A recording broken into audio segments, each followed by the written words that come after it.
পরিব্রাজক জীবনে একবার স্বামীজি পড়েছিলেন মহাবিপদে। বন্দী হতে হয়েছিল তাকে। ঘটনাটা হয়েছিল লিমরিতে। লিমরির রাজা ঠাকুর সাহেব বোহেমিয়াজাদের সাথে তার তখনও আলাপ হয়নি। স্বামীজি মা ভবতারিণীর সন্তান।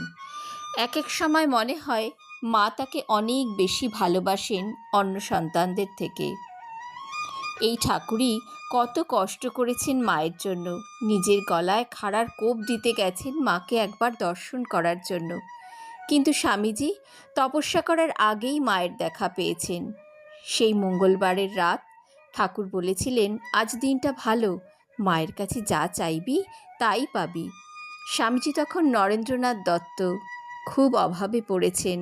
প্রতিমার মধ্যে চিন্ময়ী মাকে দেখতে পেয়ে বিবেক বৈরাগ্য ছাড়া কিছুই চাইতে পারলেন না। বারবার 3বার একই ঘটনা হলো। স্বামীজির জীবনের ঘটনাবলী বড়ই অদ্ভুত। ঠাকুর নানাভাবে তার পরীক্ষা নিয়েছেন। লিমরির ঘটনাকেও ঠাকুরের পরীক্ষাই বলা যায়। লিমরি তুলোর রাজ্য। লিমরি শহরে এসে স্বামীজি দেখলেন কর্মব্যস্ত শহর। অনেক দিন ধরে তিনি হাঁটছেন। গৃহস্থ বাড়ি থেকে ভিক্ষা নিয়ে দিন চলত। রাতে কোথাও একটু মাথা গোজার মতো আস্তানা হলেই চলে যায় তার। লিমরিতে পৌঁছে সাধুদের একটি আস্তানা দেখতে পেয়ে আশ্রয় প্রার্থনা করলেন। সাধুরাও তাকে বলেছিলেন, যতদিন খুশি আপনি এখানে থাকতে পারেন। অনেক দিন ধরে তিনি দীর্ঘ পথ হেঁটেছিলেন। খুব ক্লান্ত লাগছিল। সাধুরা স্বামীজির জন্য নির্জন একটি ঘর ঠিক করে দিল, আহারও দিল। স্বামীজি আর কিছু ভাবেননি, নিশ্চিন্তে শুয়ে পড়লেন। 2-1 দিন থাকার পর তিনি দেখলেন এই জায়গাটি অন্যান্য সাধুদের আশ্রমের থেকে অনেকটাই আলাদা। এরা যেন কেমনভাবে তাকে দেখে, নিজেদের মধ্যে কিছু আলোচনা করে। আবার মেয়েদের গলাও তিনি পেয়েছেন। এই আশ্রমে মেয়েদের যাতায়াত আছে। তার কেমন যেন অস্বস্তি হতে লাগলো। ভালো করে তিনিও লক্ষ্য করলেন, দেখলেন যে এরা এক ধরনের তান্ত্রিক। গোপনে নানা রকম তান্ত্রিক ক্রিয়াকলাপ করে। স্বামীজি এখানে আর একটুও সময় নষ্ট করতে চাইলেন না। তিনি এখানে থেকে চলে যাবেন এই সিদ্ধান্তই নিলেন। লাঠিটা হাতে নিয়ে ঝোলা কাঁধে ফেলে তিনি যখন বেরুতে যাবেন, দেখলেন যে তার ঘরের দরজা বাইরে থেকে বন্ধ। স্বামীজি প্রথমে ভেবেছিলেন তাকে ওরা বলি দেবে, কিন্তু দস্যু সর্দার জানিয়েছিল ওরা স্বামীজির ব্রহ্মচর্য চায়। সে বলেছিল, তুমি তেজময় শরীর দেখে বোধ হয় তুমি দীর্ঘকাল ব্রহ্মচর্য পালন করেছ। তুমি এখন তোমার এই তপস্যার ফল আমাদের দান করো। আমরা একটা বিশেষ সাধনার অনুষ্ঠান করছি। তাতে সিদ্ধি লাভ করার জন্য তোমার মতো একজনের ব্রহ্মচর্য ব্রত ভঙ্গ করা আবশ্যক। অতএব তুমি তৈরি থাকো। শুনে স্বামীজির মতো বীরের বুকও কেঁপে উঠল ভয়ে। তিনি এমন অদ্ভুত কথা কোনোদিন শোনেননি। ঠাকুরের কাছে তিনি শুনেছিলেন যত মত তত পথ। ঈশ্বরের কাছে যাওয়ার অনেক লোহার সিঁড়ি।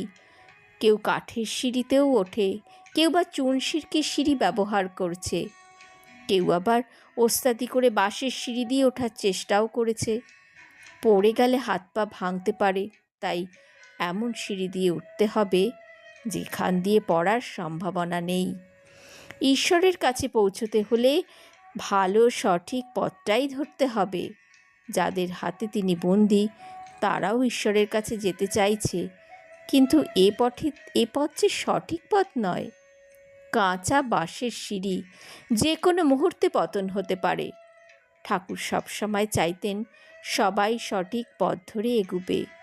আর নরেন তো সপ্তঋষির এক ঋষি। স্বামীজি খুব ভয় পেয়ে গেলেন, কিন্তু হতবুদ্ধি হননি। ইষ্ট নাম জপ করতে শুরু করলেন, ঠাকুরকে ডাকতে লাগলেন। এক সময় এক বালকের সাথে স্বামীজির পরিচয় হয়েছিল। সে রোজ আসতো, নানা গল্প করত এখানে।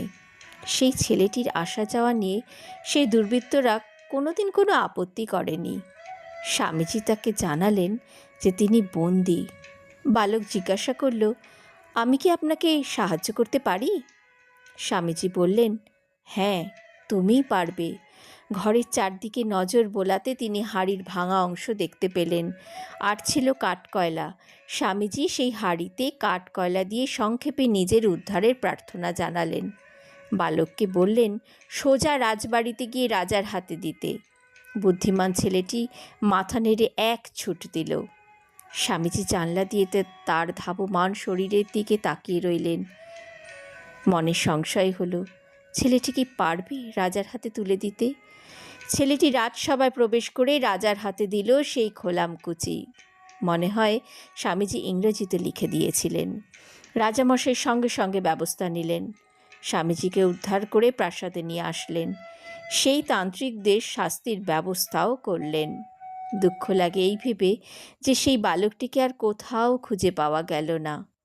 রঞ্জন বন্দ্যোপাধ্যায় প্রাণসখা বিবেকানন্দ বইতে এই ছেলেটিকে শ্রীরামকৃষ্ণ বলেছিলেন। স্বামীজিকে উদ্ধার করার জন্য বালক রূপ ধরে তিনি এসেছিলেন। এত বড় কাজ করলেও ছেলেটির আর কোনো পরিচয়ই পাওয়া যায় না। লিমরির রাজা স্বামীজির গুণের পরিচয় পেয়ে মুগ্ধ হলেন। তিনি প্রথম স্বামীজিকে আমেরিকা বিশ্ব ধর্ম সম্মেলনে যাওয়ার জন্য বললেন। দেশ বিদেশের বহুবার প্রাণ সংশয় হয়েও তিনি প্রাণে বেঁচে গেছেন। মা ভবতারিণী তার ছেলেকে রক্ষা করে গেছেন যতদিন না তার কাজ শেষ হয়। স্বামীজি মানেই যে জয়, সফলতা। তাই স্বামীজির জন্মদিনে যে সফলতার উৎসব আমরা পালন করি তা যেন যুগ যুগ ধরে পালিত হয়। সকলে ভালো থাকবেন। আজকের গল্প এই পর্যন্তই। আবার আসবো অন্য কোনো গল্প নিয়ে। ঠাকুরমা স্বামীজির আশীর্বাদে সকলের মঙ্গল হোক এই প্রার্থনাই করি।